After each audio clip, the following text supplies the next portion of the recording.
না,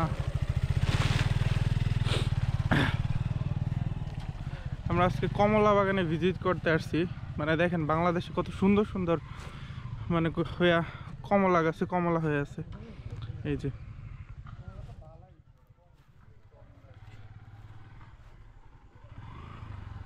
এভাবে আসলে ধুবাওরা এটা প্রথম এট ফার্স্ট হচ্ছে এরকম কমলা বাগান, এবং প্রচুর পরিমাণ কমলা হয়েছে, কি সুন্দর সুন্দর কমলা।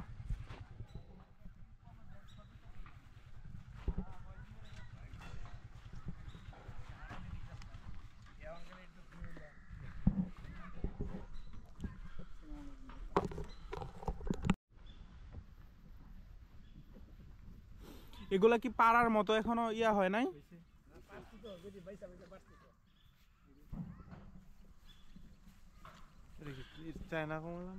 আপনার কতদিন হয়েছে এই গাছগুলা এনে লাগাইছেন? গাছগুলা আপনার 3.5 বছর হয়েছে। এই গাছগুলা মানে এবারে কি প্রথম ফলন? না, প্রথম আগে গত বছর হয়েছে, এবছর হইলো। আচ্ছা, আপনার মানে এই গাছগুলা পরে আনছেন কোত্থেকে? গাজীপুর। গাজীপুর থেকে। এগুলা কি মানে দেশীয় কমলা জাত? এটা জাম্বুরের উপরে তারা কলম দিছে, এটা জাতটা কি বাইরের নাকি এটা আমি সঠিক জানি না। মানে ফলন কি হচ্ছে গিয়া মানে মানে আলহামদুলিল্লাহ, মানে দেখতে তো ভালোই ভালো ইয়া হয়েছে। এই দেন এ বাসায় আলহামদুলিল্লাহ ফলন ভালো হয়েছে। এটি তো পায়রা পাইছি আপনার। এই গাছটাতে কে মনে করেন আমি একটা গাছ মাপ দিচ্ছি, এটা তো সব আপনার পাড়া খাওয়া দাওয়ার পর ওটাতে 21.5 কেজি হয়েছে। এক গাছ থেকেই 21.5 কেজির মতো কমলা পাইছেন? তাহলে তো আলহামদুলিল্লাহ অনেক ভালো। এটা কি আপনার হচ্ছে যে এই সিজনে ফল তুলে ফেলছেন? হ্যাঁ, পরবর্তী সিজনে কি আবার এটা থেকে ফল হবে না নতুন করে কাটিং বা গাছ লাগাইতে হবে? এটা থেকে ফল হইব কিন্তু আপনার ফেব্রুয়ারি মাসের দিকে, এখন ফল তোলা শেষ হলে আবার সার টার দেওয়া হইব, বাগানের যত্ন নেওয়া হইব। এটা মানে এই ধরেন মানে কয়বার বা কত সিজন ফলন পাবেন একটা গাছ থেকে? আমি এই গাছটা লাগানোর পর মনে হয় 3 সিজন ফল পাইছি। এই যে এটা লাগানোর পরে আরো মিনিমাম কয় সিজন ফল পাওয়ার? গাছ যতদিন থাকে আমার ধারণা ততদিন ফল দিবে।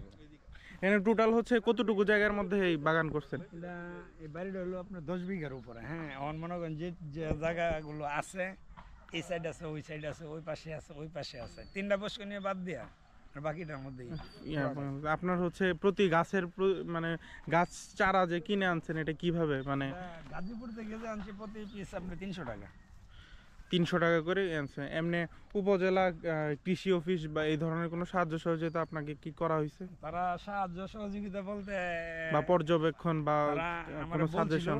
একবার যাওয়ার পরে বলছে যে যাইতে, পরে আমার বলছে গাছ কতগুলো, আমি 350। পরে 350 গাছ, তারপরে আমার জন্য বরাদ্দ করছে, বাড়িতে ফোন করে নিছে, আমার জন্য বরাদ্দ করছে 30 কেজি সার। পরে আর আমি আনিনি। আমি বলছি যে আপনি কি কৃষি অফিসারের লোক, আপনারা আমার ফোন দিয়ে নিলেন, এই জায়গায় মাত্র আমার 350 গাছে 30 কেজি সার আমি কিভাবে দিব আপনি বলেন। পরে আমি রাগ করে আর আনিনি, চলে আইছি। সবকিছু পরে নিজের খরচেই। দেখ কত সুন্দর হয়ে কমলা হয়ে আছে একদম, মাশাআল্লাহ। অনেক